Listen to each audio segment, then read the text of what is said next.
ደውያ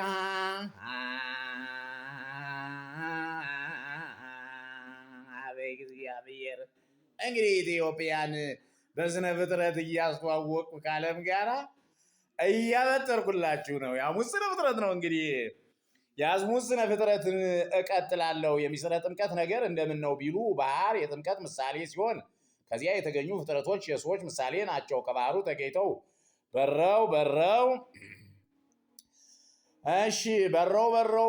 ወደ የብስ ሲወጡ የጥሙቃን ከዚያ የቀሩ የጥሙቃን ምሳሌ ናቸው። አንድ ጊዜ ወደ የብስ፣ አንድ ጊዜ ወደ ባህር የሚሉት አንድ ጊዜ ወደ ክርስትና፣ አንድ ጊዜ ወደ ክህደት የሚሉት ምሳሌ ናቸው። ይህ ሶባረኮሙ ለክልኤሆሙ በሀቲ በረከት ይላልና ብሎ በሐር በዕለተ ዓርብ ከጌታ ቀኝ ጎን የወጣው ማየገቦ አምሳል ነው።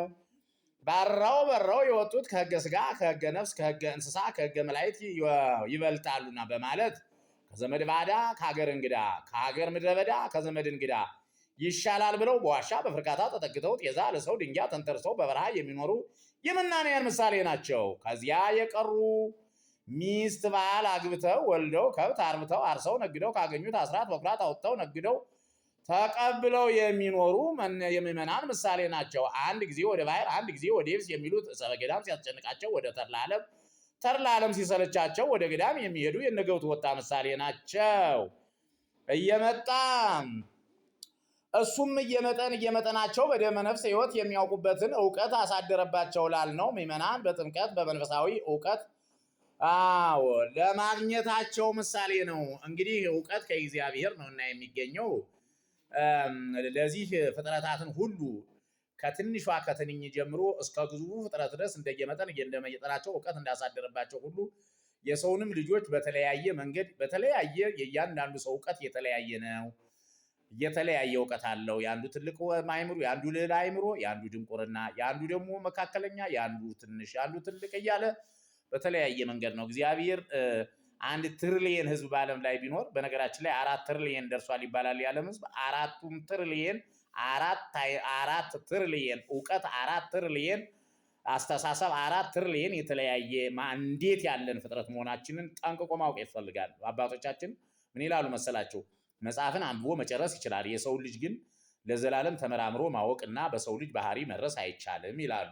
መጽሐፍ ጊዜ ይፈጅ እንደው እንጂ ይነበባል። የሰው ግን ቤት ውስጥ አብራችሁ የምትኖረዋን ሚስት እንኳ እስከ ዕለተ ሞቷ ድረስ ባህሪዋን በደንብ ጠንቅቆ ማወቅና መመርመር፣ ፍላጎቷን ማግኘት፣ ሪሰርች ማድረግ አይቻልም። ቤትሽ ውስጥ ያለውን ባልሽን ምን እንደሚያስብ ምን እንደሚያደርግ እንኳ ጥልቀቱ በጣም እጅግ የረቀቀና የመጠቀ በመሆኑ እንዲህ በቀላሉ የሰው ልጅ የሚታወቅ አይደለም። ለዚህ ነው እንግዲህ እግዚአብሔር በአንድ እናት እንኳ 10 ልጆችን የወለደች እናት 10ሩም ልጆች የተለያዩ አድርጎ እግዚአብሔር የሚፈጥራቸው ከአንድ እናት ከአንድ አባት ተወልደው ማለት ነው። ስለዚህ ስነ ፍጥረት በጣም የሚገርም ነው። ሌሎችን ፍጥረታት በነገራችን ላይ እነዚህ ፍጥረታት አሁን የምተነትናቸው የሰው ልጅ ተፈጥሮ ይበልጣሉ። እጽዋት እኮ በጣም የሚገርሙ ናቸው። እንደገና ሌሎችም እነዚህ ሐዋሳያን ፍጥረታትን የጋማ ከብቶችም የቀንድ ከብቶችም በልብ የሚሳቡትም በእግር የሚሽከረከሩትም በክንፍ የሚበሩትም የሚገርሙ ናቸው። እውቀታቸው ይለያያል።